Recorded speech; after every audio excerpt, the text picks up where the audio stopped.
Comment réussir son retour en Afrique? Écoute, aujourd'hui, je suis avec une amie, Roxane, une très bonne amie à moi, et je l'ai interpellée ces derniers jours pour savoir comment elle a réussi son retour en Afrique, parce que ça fait quelques années maintenant qu'elle est installée au Bénin et qu'elle fait pas mal de choses dont elle va nous parler dans cette vidéo. Et je me suis dit, qui de mieux que quelqu'un qui vient de rentrer en Afrique pour nous expliquer les vraies réalités sur le terrain. Ce que j'aime bien avec Roxane, c'est quelqu'un qui est cash, c'est quelqu'un qui ne marche pas sur ses mots, donc elle va nous dire les vraies réalités, pas tout ce qui est un peu poli là. Donc ça, c'est ce que j'aime bien chez elle. C'est parti.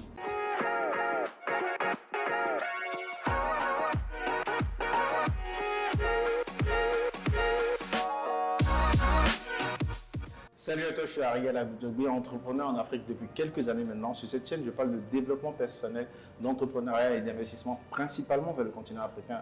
Alors, si ce sont des thématiques qui te parlent, n'hésite absolument pas à t'abonner, mais surtout à activer la cloche de notification pour ne manquer aucune de mes vidéos hebdomadaires.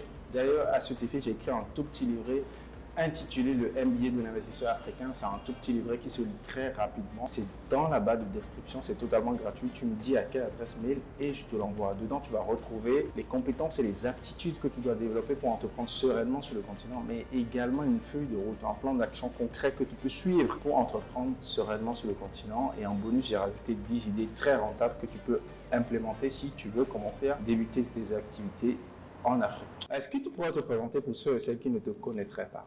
Alors moi je m'appelle Roxane, Cécile Roxane Dandinou, je suis au Bénin depuis 2 ans et je travaille dans les ressources humaines. Super, elle est très modeste sur la présentation, elle fait pas mal de choses.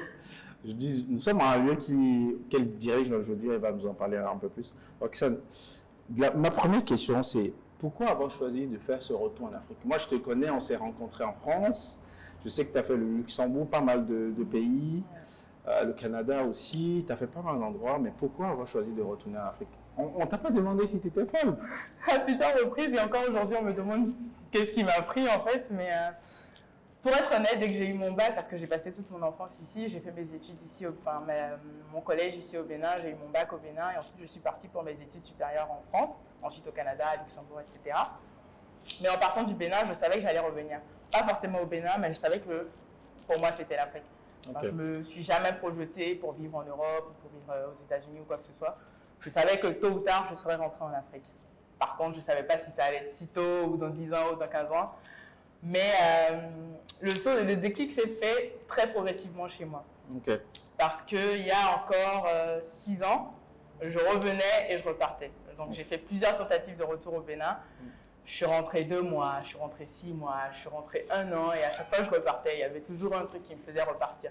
En vérité, qu'est-ce qui me faisait repartir? C'était que soit je trouvais une opportunité là-bas, donc j'avais une opportunité de boulot qui se présentait alors que j'étais déjà en train de me projeter ici et je me disais, mais en fait pourquoi pas, là-bas tu as la sécurité d'avoir un CDI ou un CDD ou en tout cas d'avoir un contrat avec un réel salaire alors qu'ici en fait tu es en train de te chercher en fait en vérité.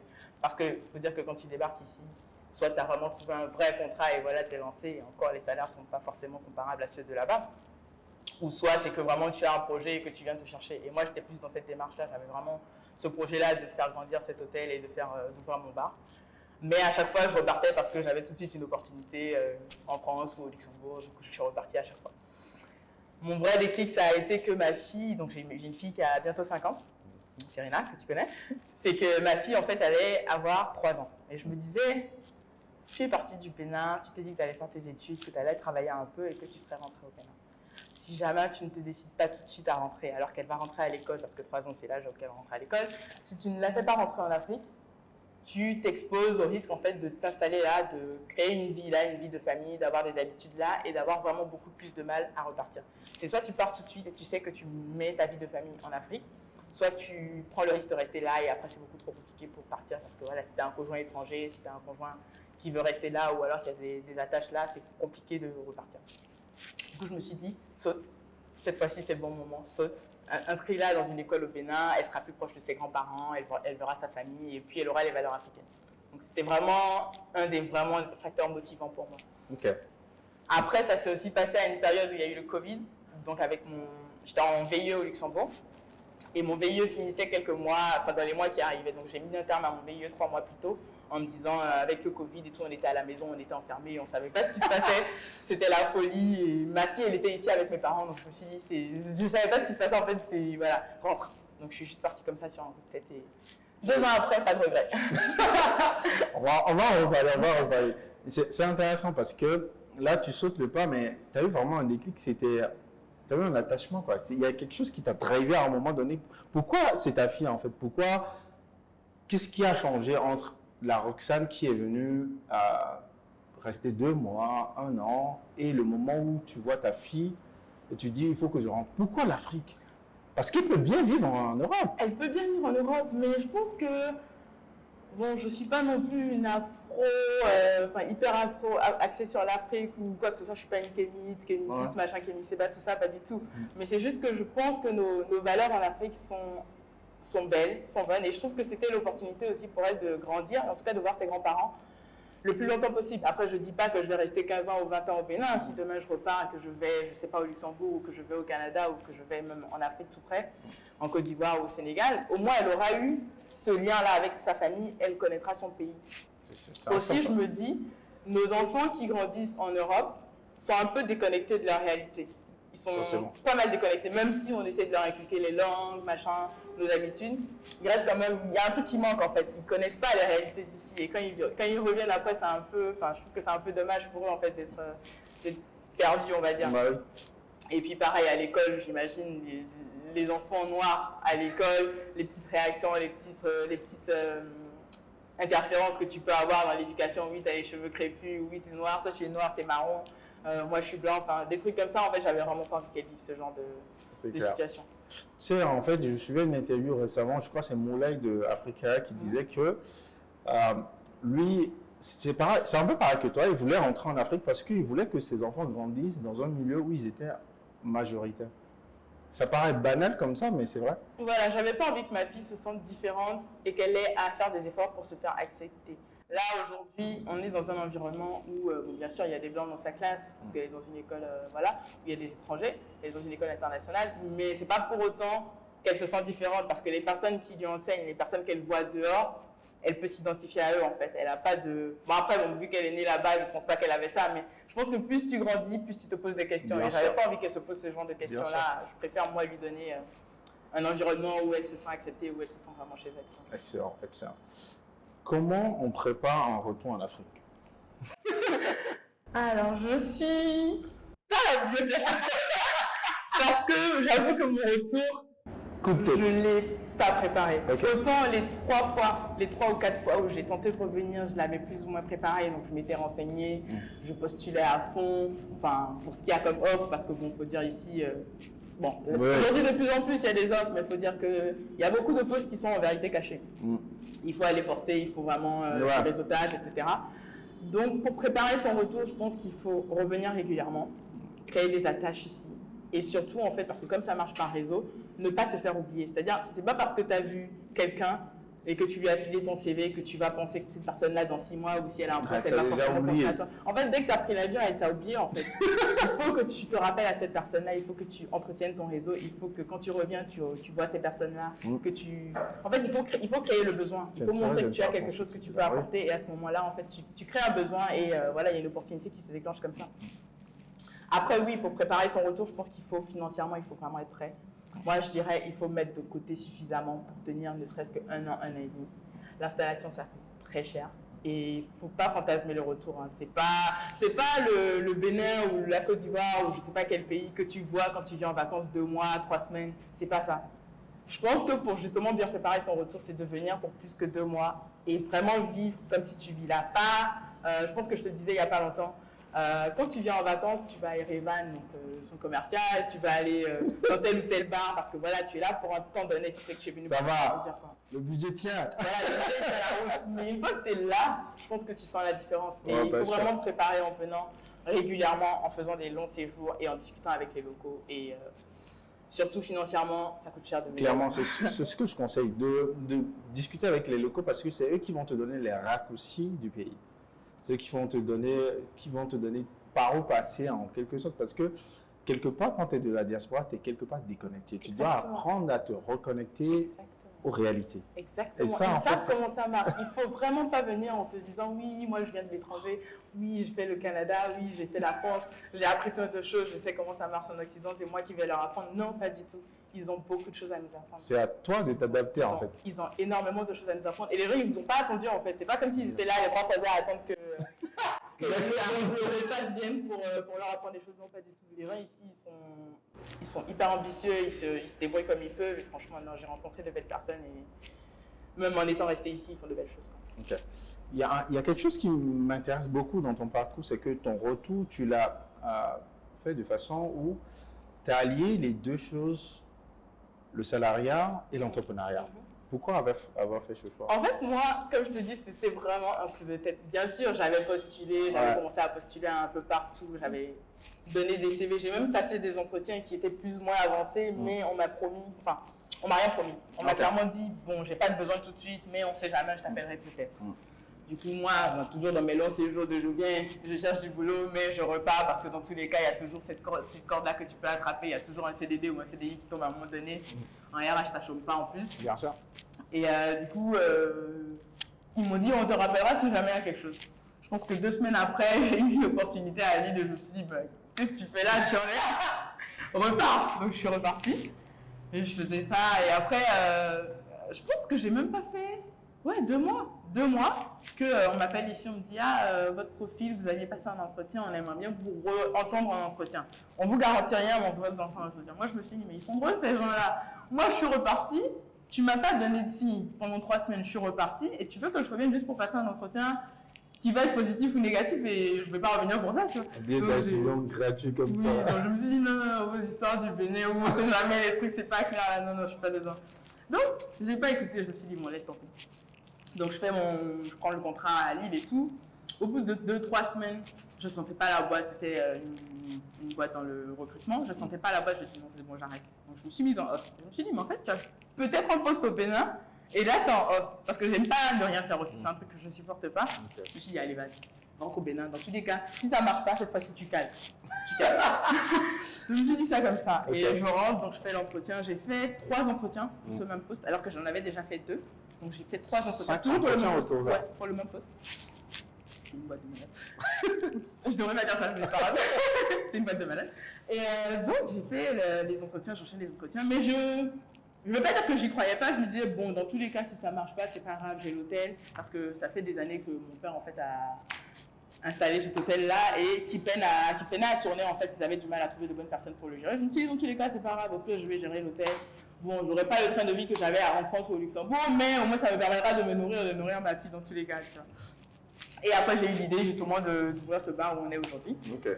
Et c'est comme ça que, bon an, mal an, on m'a rappelé, on m'a dit, mais en fait, c'est prise et tu commences à telle date.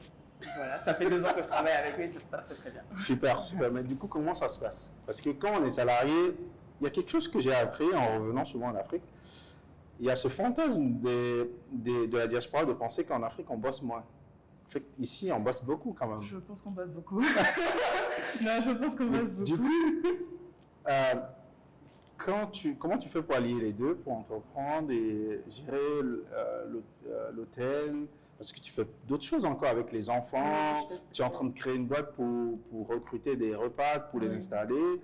Comment on fait pour lier tout ça? Parce que ça fait beaucoup de choses. Je pense que pour allier donc le salariat et l'entrepreneuriat, il faut sacrifier ses week-ends, il faut sacrifier des heures de sommeil. Et puis, je pense que quand tu as un rêve ou quand tu as un projet que tu as envie de voir réaliser, tu te donnes les moyens quelque part, quoi. Ok. Tout simplement. Super. Ce qui est très bien, c'est que ça te permet d'être sur les 2 pieds, tu as quelque chose de sûr, et l'autre, l'entrepreneuriat, qui est la phase moins stable. En fait, je ne sais pas si tu as remarqué ou si tu as fait cette remarque-là. Il y a, moi en tout cas, la plupart des personnes que je connais ici qui sont salariées, ils ont toujours un truc à côté. Bien sûr. Toujours. En vérité, je pense qu'on se suffit jamais. On fait comme ça. Oui, et puis, on dit souvent un truc ici, le salaire, ça suffit jamais. Ouais. Donc, si tu ne crées pas des petits business à côté ou si tu n'as pas une activité complémentaire, tu t'en sors pas, quoi. Okay. Et je pense que ce qui est bien dans le retour en Afrique, en tout cas pour moi, c'est que le terrain est vierge. C'est-à-dire qu'il y a plein de trucs qui du coup sont là-bas, qui existent là-bas, tu te dis c'est saturé, alors qu'ici, je pense que chaque jour tu peux trouver un projet, Bah oui. tu peux trouver quelque chose à faire ou quelque chose qui manque, il y a toujours quelque chose. Moi, je me balade, je vois des opportunités à Ouais, il y a des opportunités d'affaires partout. Tu as juste à sortir de ta rue en fait, de regarder, il y a toujours un truc que tu peux faire. C'est clair. L'autre question que je voulais te poser, c'est quelle étape on suit pour s'adapter aux réalités? Quelle étape il faut suivre pour s'adapter aux réalités? Oui. Je pense que Comment c'est on fait? progressif. Je pense que vraiment c'est progressif. Je ne peux même pas te dire que moi aujourd'hui, 2 ans après, je suis complètement adaptée aux réalités. J'ai rencontré un ami il y a 3 semaines, qui me disait « Ah Roxane, c'est bien, le Bénin est entré en toi ». Je l'ai regardé, je dis « Mais pourquoi tu dis ça ?» Il dit « Non, tes réactions sont différentes. » Ah ouais? Mes réactions sont différentes, pourquoi? Parce que je m'énerve moins vite. Je pense que j'ai développé... En Afrique, tu cultives la patience. Ah oui, non, je pense que tu l'as pas. Sinon, tu te tires une balle et tu repars, quoi. Mais non. Enfin, littéralement, si t'es pas patient, c'est pas la peine. Ouais. Mais ça s'apprend, Okay. Tu apprends la patience, tu apprends à être tolérant, tu apprends à accepter, en fait, que les gens, ils pensent différemment, en fait. Tout simplement. Et puis, ça prend du temps. Tu peux pas débarquer avec ce que tu as emmagasiné comme connaissance ou comme... Enfin, je dirais plutôt savoir-être ou... des manières de se comporter comme comportement, on va dire, de manière plus générale, et t'attendre en fait à ce que quelqu'un qui est resté ici au Bénin voit les choses de la même manière que toi sur tous les domaines en fait. Donc je pense qu'il faut faire un pas vers l'autre pour qu'il fasse un pas vers toi. Okay. Super, ça c'est bien ça. Quels sont les challenges auxquels tu as fait face dès le début? Je pense que ça va intéresser tout le monde. Qu'est-ce qui tu vois, le truc qui t'arrive, tu dis, ah non, j'ai envie de retourner en France. Il y a trop de trucs. Il y a trop de trucs. Entre l'installation, l'adaptation, on va dire, au monde du travail ici, parce que bon, c'est un peu particulier. Ouais. Mais je vais déjà commencer par l'installation. Je pense que le gros truc qui me marque, si jamais je dois faire mon bilan sur les 2 années que j'ai passées ici, c'est m'installer. J'ai déménagé 2 fois, et les 2 fois, ça a été un calvaire. Les propriétaires sont particuliers. Moi, c'est un truc qui m'a... Bon, après, c'est un truc particulier qui, moi, m'est arrivé parce que voilà, je suis maman solo, etc. Mais le propriétaire qui me dit oui, il n'y a pas de mari, ou oui, après comment on les appelle, les intermédiaires, là, les démarcheurs. Parce qu'en fait, ici, déjà, voilà, il n'y a pas d'agence, il n'y a pas vraiment d'agence immobilière, donc tu dois passer par un démarcheur qui prend sa commission. Et c'est galère de trouver les appartements. C'est une vraie galère. Déjà, de trouver un appartement, tu dois payer des frais de visite, donc tu te déplaces, le gars, tu lui payes 2000 francs par appartement, ou alors si tu arrives à caser 3 ou 4 appartements, tu as gagné, tu lui payes 2000 francs, un truc comme ça. Ensuite, tu dois payer des frais de démarcheurs, donc ils te prennent 1 mois, parfois 2 mois, parce qu'en fait, ils sont beaucoup. Ce que tu ne sais pas, c'est que toi, tu parles avec un démarcheur, mais il y en a 10 derrière, en fait, qui vont aider à trouver le bien. Donc, c'est vraiment une mafia. Je pense que s'installer dans l'installation, c'est le pire. Après, bon, le reste, ça va, mais c'est vraiment côté immobilier, c'est chaud. Et comme je disais, donc les propriétaires vers eux qui te disent ah oui non mais si c'est une femme seule ça va être compliqué parce qu'elle risque de pas payer son loyer, enfin comme ça. Le gars quand il a dit ça je lui ai déposé 6 mois de loyer, j'ai dit bon vas-y tais-toi. Tellement ça m'énervait en fait parce que je trouvais que c'était tellement non seulement misogyne mais méchant en fait. C'était méprisant. Ouais, de dire des choses comme ça. Tu connais pas. Et c'est après que les démarcheurs ils m'expliquent en fait non mais en fait eux ils réfléchissent comme ça parce qu'ils se disent que c'est un homme qui apporte un salaire en fait. Et dis-toi que mon deuxième non ça c'était mon premier, mon deuxième appartement, il a fallu que j'aille avec un ami en fait pour dire voilà, c'est pas mon mari mais voilà j'ai un ami, genre une sorte de garant quoi. Mais on marche sur la tête quoi. C'est incroyable. Donc c'est des trucs pas possibles quoi. Donc tu as plus de garantie si tu es accompagné avec un mec. Avec un mec, ouais. Quand okay, t'es une femme seule. D'accord. Et c'est intéressant ce que tu dis. Du coup, depuis que tu es là, je suppose que tu as des réflexions du coup de ta vie maman solo, tout ça, tu as des réflexions comme ça, c'est ça?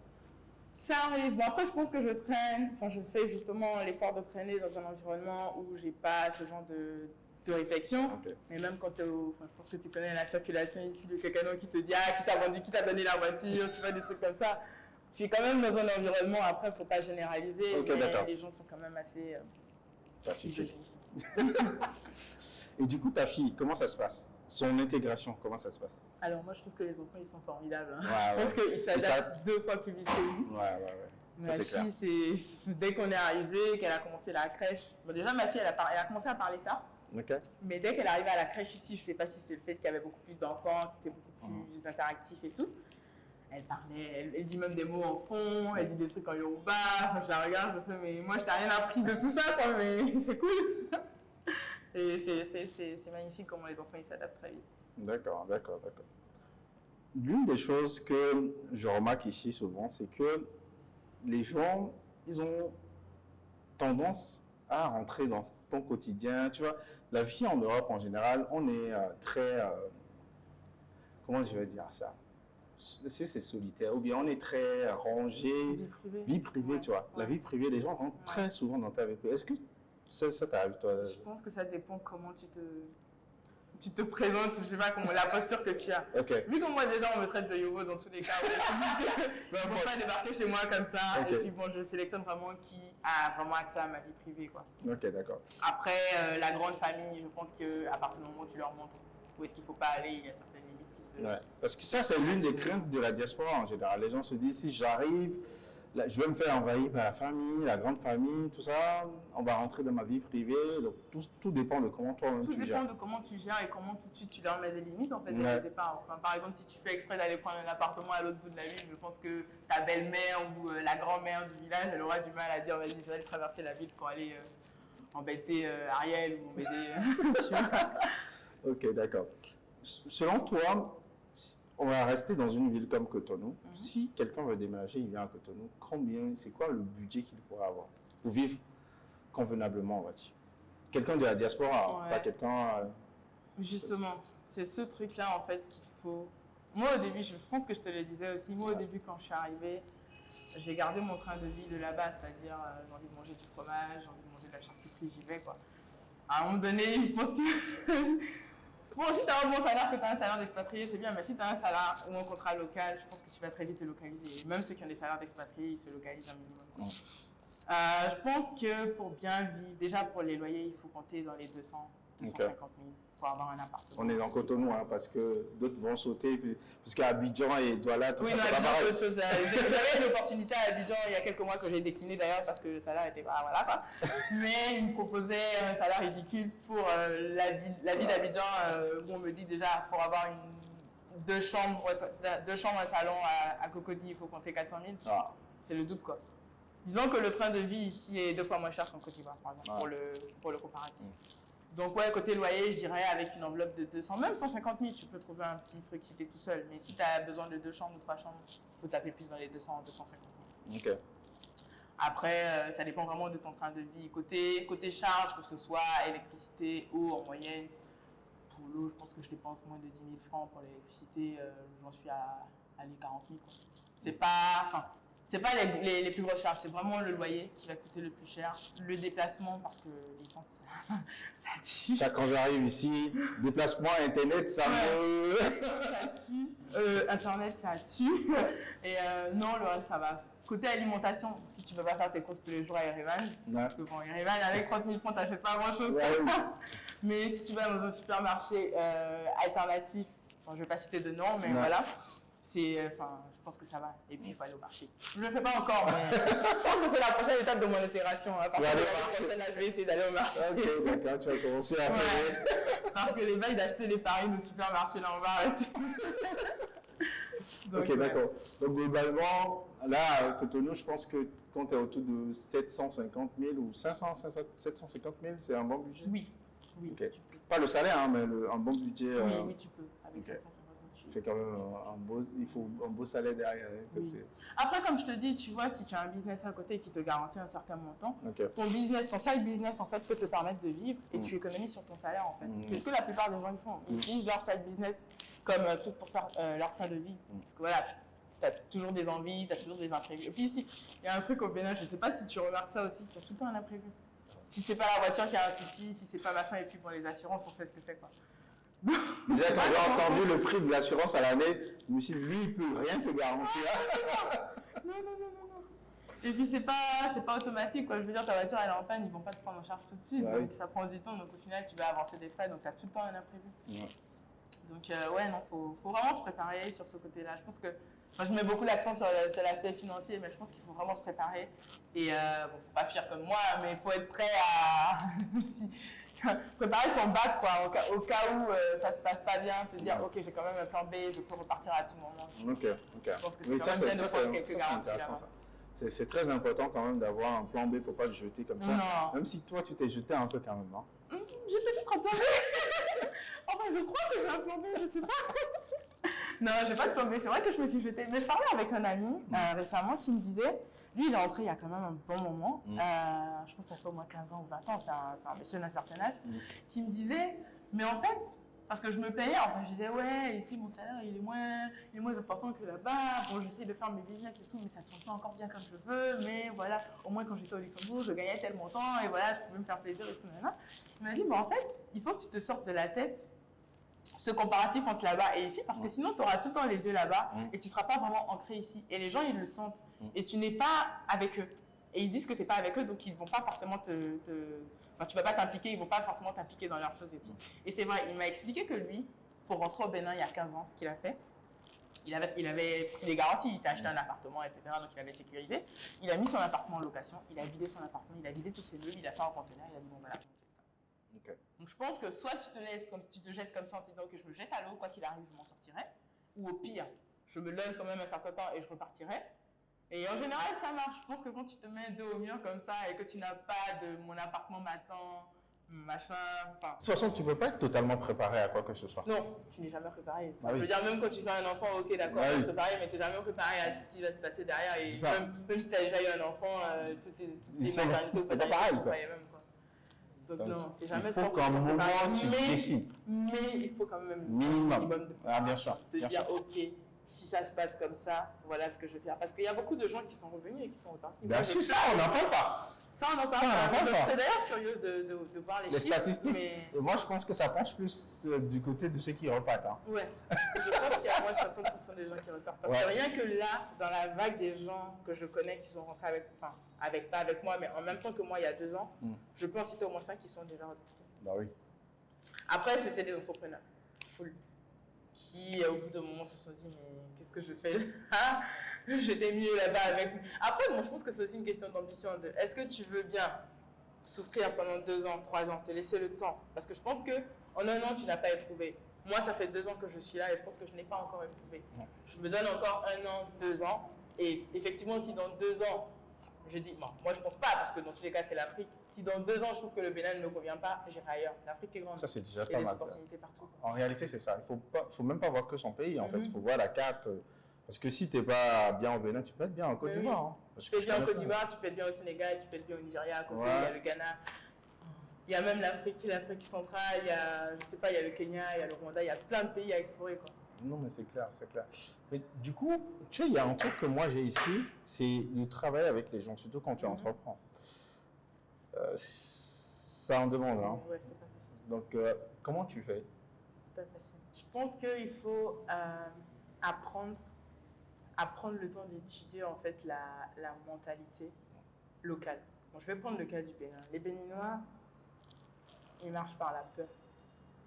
Les Béninois, enfin, de mon expérience, mes employés, ils marchent vraiment par la peur. Il n'y a que, puis tu es tout le temps en train de crier, il n'y a que quand tu les menaces, il n'y a que quand tu cries. J'ai remarqué ça.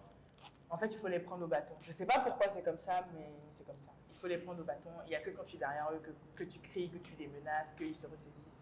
C'est clair.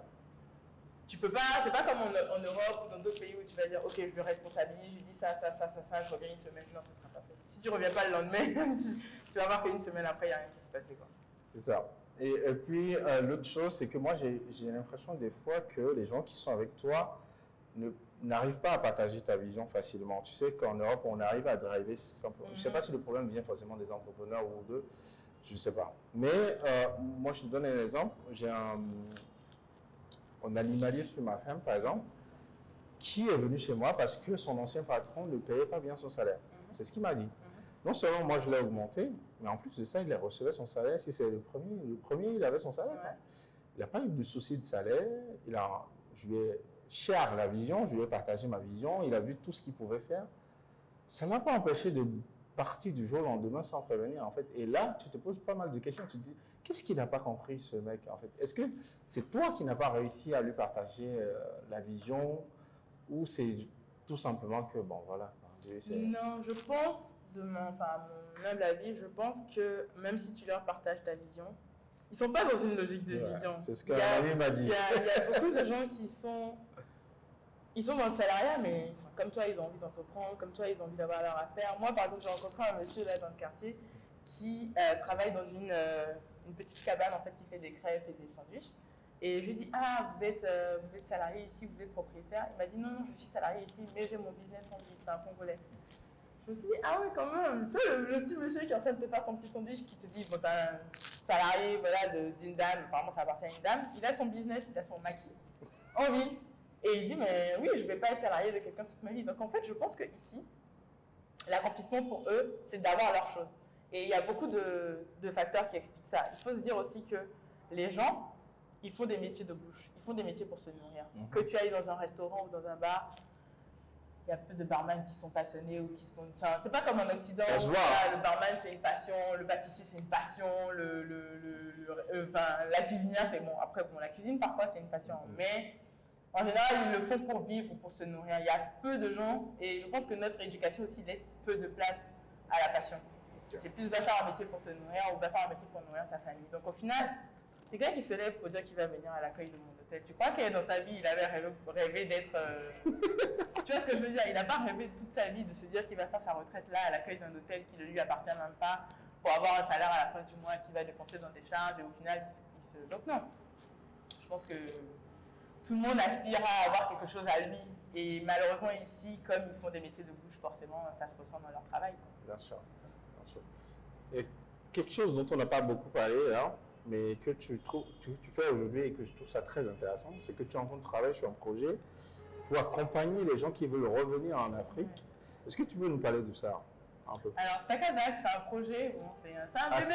Takabac. Takabac, c'est un bébé qui met du temps à coucher, je sais pas, il est dans le ventre de sa maman, mais depuis il est au chaud, il n'a pas envie de sortir, mais il va sortir. En fait, c'est un cabinet de recrutement que j'ai pensé il y a déjà un bon bout de temps, il y a au moins 4-5 ans, que ça germe dans ma tête. Taka, en fait, en fond, le cerveau, l'intelligence, et Bac, le retour. Donc, en fait, déjà, il y a 5-6 ans, je me disais, comment aider les gens qui veulent revenir en Afrique à revenir en Afrique? Comment les aider à faire des synergies avec ceux qui sont ici localement, ne serait-ce que pour créer des business ou alors pour en tout cas s'entraider? Et comment accompagner en fait l'installation de ceux qui reviennent en Afrique? Donc, Takabac, c'est vraiment mettre à disposition des offres, mais c'est également étudier. Là, je suis en train d'étudier en fait justement une solution d'accompagnement au retour. Déjà pour le Bénin, parce que c'est le pays que je maîtrise le mieux. Ensuite, je ferai pour d'autres pays, la Côte d'Ivoire, le Nigeria, peut-être, le Nigeria m'appelle aussi. Donc voilà, c'est vraiment l'idée, c'est d'accompagner en fait les projets, de dire ok, dans tel domaine, voilà comment tu peux. Et également, j'ai quand même pas mal de réseaux aujourd'hui et je pense que je peux exploiter ce réseau-là localement déjà au Bénin et même dans la sous-région. Je pense que je peux exploiter ce réseau-là pour dénicher en fait tout ce qui est offres qui sont cachées. Parce que comme je te disais tout à l'heure, on n'a pas vraiment cette culture-là de poster des annonces. C'est vraiment du bouche à oreille. Et je pense aujourd'hui avec du recul, ça fait 2 ans que je travaille ici au Bénin et même dans mon quotidien, j'ai des postes qui sont ouverts, mais on n'a pas, c'est pas le premier réflexe d'aller poster en fait une annonce parce que tu n'auras pas forcément des CV quali, tu as un peu tout le monde qui va postuler, ça va être compliqué à démêler. Au début, je ne comprenais pas, je disais, mais ils sont bizarres ici. J'ai un poste, je poste, ils vont envoyer leur CV, je trie. J'ai toujours fait ça dans mon boulot quand j'étais là-bas, tu vois. Donc, je ne comprenais pas, mais aujourd'hui, 2 ans après, tu vois, je me dis, mais en fait, même moi, dans mon entreprise, je ne vais pas poster juste pour poster, en fait. Parce qu'en fait, tu es plus sûr quand tu passes par le bouche à oreille de la qualité, en fait, on va dire. Ça t'évite certaines étapes, en fait, du process de recrutement. D'accord. En fait, le paradigme est différent. Comment? Le paradigme, il est différent. Ouais, il est complètement différent parce que du coup, tu es recommandé, ou en tout cas, tu as quelqu'un en face de toi qui est recommandé. Donc, tu as un minimum de garantie. Tu écartes certains risques déjà, parce que tu sais à qui te référer en cas de problème, tu vois. Ouais. Et donc, en fait, l'idée avec Takabac, c'est vraiment ça, c'est de faire une sorte de parrainage, en tout cas d'avoir des offres qui sont cachées, ou en tout cas de créer en fait cette synergie-là entre ceux qui sont localement là, qui pourraient avoir des besoins, et ceux qui sont à l'étranger qui pourraient revenir. Ok, mais ça va se passer comment? Ça va être une plateforme ou ça va être... Ok, super. Super. Et ça va aller jusqu'où? Jusqu'à l'accompagnement, l'installation et tout? En fait, je suis en train de réfléchir tout le paquet. Oui. Ça va vraiment être, ok, comme je te parlais tout à l'heure d'immobilier, la galère des démarcheurs, je vais essayer de vous éviter ça. Ouais. Ok, tu viens, c'est quoi ton budget? C'est intéressant, qu'est-ce que tu recherches? Et puis pareil, s'il faut chercher une école pour les enfants. Ah là c'est bien ça. Là, ça je suis vraiment en train de creuser le projet et ça va être beaucoup plus compliqué. Une offre clé en main. Donc abonnez-vous à Takabac sur Instagram déjà. Oui, on est sur Instagram pour l'instant, le site internet est en cours et voilà. Non, ça c'est super, ça. C'est très très important. On aborde la dernière partie de l'interview. quelque sorte. Ici, j'appelle ça le free flow. Ok. Donc, je lance des expressions comme ça et tu me dis ce que ça t'évoque, Ok. ce que tu en penses. Donc, entreprendre en Afrique. Challenge, hein, je trouve. Mais c'est intéressant. Parce que bon, après, j'ai pas entrepris en Occident, j'ai Ouais. jamais vraiment eu. Enfin, j'avais pas vraiment cette fibre entrepreneuriale. D'ailleurs, je pense que je fais partie des gens qui, comment on dit ça déjà, qui ont peur de se lancer. Ouais. Et non, ici, je pense que le terrain est tellement vierge, qu'il y a tellement de choses à faire que. Non, C'est intéressant que tu dis ça. Que quelqu'un qui a peur de se lancer se retrouve sur un terrain où c'est tellement vierge que finalement la peur diminue. En fait, tu te dis. Est-ce que la peur diminue? Je pense que quand tu arrives dans un environnement où tu vois plein de choses qui sont manquantes, tu te dis, bon, Pourquoi pas? autant essayer. Donc, dans tous les cas, il n'y a pas. Donc, si ça ne marche pas, voilà, c'est tout, tu auras tenté. Ok, d'accord. J'ai eu plus de facilité ici à me lancer, en tout cas, que là-bas où, franchement, je trouve qu'il y a tellement de choses déjà installées ou déjà bien cadrées que tu as moins de fillons, en fait, de lancer au final. Ok, d'accord. Jeunesse africaine. Alors, comme je te disais tout à l'heure, moi, c'est un truc qui m'a marqué. Je pense qu'il y a encore 5 ans, 5-6 ans, j'avais ce regard-là de repat ou expat, on va dire, parce que forcément, quand tu revenais en vacances, tes amis qui sont restés ici te voient comme « Oh, elle est là-bas, elle n'est pas dans nos réalités, etc. etc. » Mais aujourd'hui, d'être ici et de m'être fait des amis qui sont des locaux, on va dire, ou en tout cas qui ont évolué dans l'environnement ici, je me rends compte que la jeunesse africaine, en tout cas béninoise, est très très motivée et ils sont, avec le peu de moyens qu'ils ont, ils sont pas si en arrière ou quoi que ce soit qu'on pourrait penser en fait. Avec ce qu'ils ont, ils ont quand même beaucoup d'ambition, ils font de belles choses et franchement ils en veulent quoi, ils en veulent vraiment. Il n'y a qu'à voir toutes les initiatives qu'il y a ici quoi. Enfin, je trouve qu'il y a beaucoup de jeunes qui. J'en vois. D'ailleurs, on n'en a pas parlé en fait. Comment tu te reconstruis ton réseau ici? C'est vrai parce que quand tu pars, tu laisses quand même des amis avec qui ça fait de. Okay. C'est vraiment dire. J'ai une amie avec qui j'en parlais d'ailleurs, elle a fait 5 ans en Côte d'Ivoire. C'est une béninoise, elle était 5 ans en Côte d'Ivoire et là elle est revenue au Bénin depuis, je pense qu'on est rentré, disons qu'elle est revenue depuis 1 an et elle en a marre en fait. Elle dit mais j'arrive pas à me faire d'amis parce qu'en fait elle trouve pas de personnes qui ont les mêmes délires qu'elle. Et en fait, moi quand je suis rentrée, je me suis dit non. Je parlais avec un cousin parce qu'il organisait des after-work, d'ailleurs j'en organise ici aussi pour les repas. Et il organisait des after-work pour les repas à Lomé. Et on avait la discussion et il me disait, mais en fait, cette histoire de repas, c'est pas bien. Parce qu'en fait, on est dans une sorte d'entre-soi. Ouais, d'accord, vous partagez les mêmes réalités, oui, vous avez les mêmes difficultés, vous êtes en train de vous plaindre du même pays dans lequel vous êtes, mais si vous n'êtes pas content, repartez. Il faudrait plutôt en fait se mélanger avec les locaux pour justement, j'aime bien dire ça, créer des synergies et voir en fait un autre regard. Et je pense que justement, ça change ta manière de vivre les choses en fait quand tu te parles avec des personnes qui sont restées localement et qui ont un regard différent en fait sur l'environnement quoi. Okay. Et créer son réseau ici c'est pas facile. Moi au début comme je te disais j'ai tout fait pour ne pas être avec les repas, donc j'essayais de sortir avec des d'amis que j'avais laissés ici, mais au final tu te rends compte quand même qu'il y a beaucoup plus d'affinités avec des personnes qui ont forcément le même parcours que toi. Les mêmes choses, donc ça vous relie. Ça facilite, mais je pense qu'il faut savoir mixer en fait ces deux réseaux-là. D'où ta cabane quand même, parce que quelque part, mais pourquoi tu veux que les talents reviennent en Afrique? Je pense qu'il y a plein de choses à faire ici. Et je pense que vous êtes, en fait, il y a un truc que je me suis dit il y a pas longtemps, je me suis dit, on a pris les esclaves d'ici, on les a amenés pour travailler. En esclavage pour travailler. Et aujourd'hui, au final, est-ce que c'est pas la même chose? Est-ce que c'est pas qu'on est en train de tirer? Parce qu'au final, quand tu regardes la politique de l'immigration, c'est quoi? Ok, tu es noir, mais tu es intelligent, tu es ingénieur, tu es dans un bon métier, ok, voilà, tu me sers, tu peux rester, vas-y, je te donne les papiers. Mais tu es balayeur ou tu es plombier, oh vas-y, j'ai pas besoin, j'ai plein de plombiers, j'ai plein d'éboueurs, vas-y, rentre chez toi. Donc littéralement, je me dis, si on doit laisser l'Occident continuer, je ne suis pas une kémitiste encore une fois, mais je me dis, si on doit continuer cette sorte d'esclavage, mais de manière déguisée, on ne va pas s'en sortir. Je pense qu'il faut bien qu'il y ait des gens qui reviennent. Mon père, il a l'habitude de dire quelque chose qui est très intéressant. Il dit l'Occident récupère des talents qu'ils n'ont pas payés pour former. Exactement. Parce que nos parents payent les études. Exactement. Tu vas. C'est pas comme si c'est la France qui payait vos études. Et même si tu avais une bourse, en fait, ou même si tu avais une aide, même si tu étais binational ou quoi que ce soit, tes parents, ils investissent au quotidien pour te nourrir, pour machin, même si c'est pas eux qui ont payé tes études, ils payent ton quotidien. Et même toi, tu as travaillé pour payer tes études, etc. Donc, non, c'est la France qui récupère ça. Pourquoi? Enfin, la France ou les autres pays. Mais pourquoi pas? Non. Le Bénin révélé. Le Bénin est réveillé. Je pense que le Bénin dormait depuis, je sais pas quoi, 10 ans quasiment. Et que là, tout doucement, on se réveille d'un mauvais sommeil. Et puis voilà, ça bouge beaucoup. On voit qu'il y a beaucoup de potentiel. Il y a beaucoup de choses qui se passent et il y a encore plein de choses à venir. Et franchement, c'est super. encourageant et je pense que ça fait partie des choses qui m'ont rassuré pour rentrer. D'accord.